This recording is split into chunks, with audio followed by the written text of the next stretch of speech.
Cinderella. Long ago, once upon a time, there was a beautiful and sweet little girl. When she was very small, her mother fell ill. On her deathbed, the mother called her daughter to her. "Always live well and truthful, and the world will be good to you." Right after those words, she closed her eyes forever. The girl's father was a wealthy businessman who often travelled. Not long after the death of his wife, he married again. With his new wife, the businessman had 2 more daughters. They were beautiful on the outside, but bad on the inside, and were very mean to their half-sister. They took away her beautiful clothes and made her do all the chores around the house. At night she was not allowed to sleep in a nice soft bed, but had to lie in front of the fireplace. As a result, her clothes were always covered in ashes, and she was called Cinderella. Cinderella constantly thought about her mother's words and never complained about anything she had to do. When Cinderella's father went on another trip, he asked his daughters what they wanted.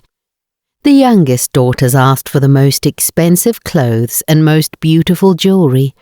Cinderella only wanted the first twig that would bump into her father's hat on the return trip. On the way back, Cinderella's father drove under a hazel tree. A twig brushed past his head, and he remembered the promise to his eldest daughter. At home, Cinderella was overjoyed with the twig. She planted it on her mother's grave and started to cry. Through her tears, the twig grew into a beautiful hazel. Every day Cinderella visited the grave, and every day there was a little white bird in the tree. Whenever Cinderella wished for something, the little bird would fulfill her wish. When all 3 girls were old enough to be married, the king happened to throw a party that would last 3 days. All the beautiful girls in the country were invited. After all, the prince was looking for a bride.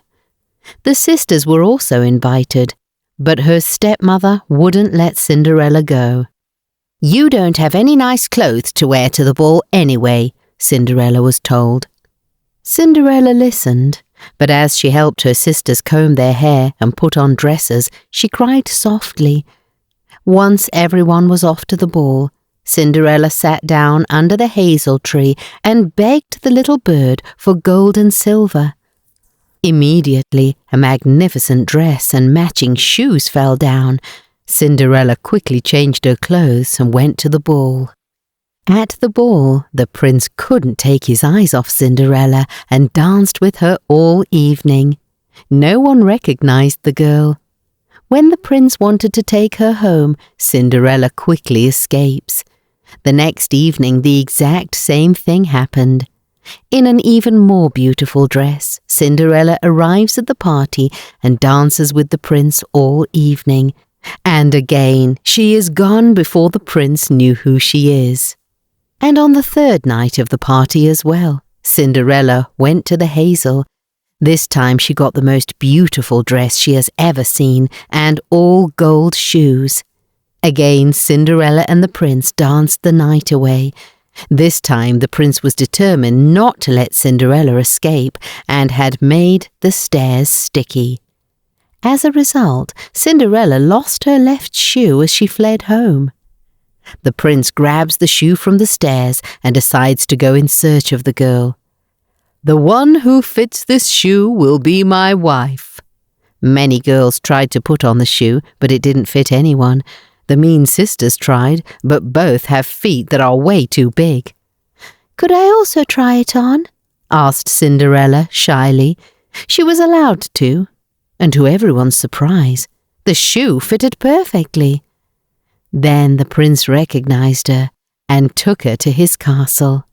Cinderella and the prince get married and live happily ever after.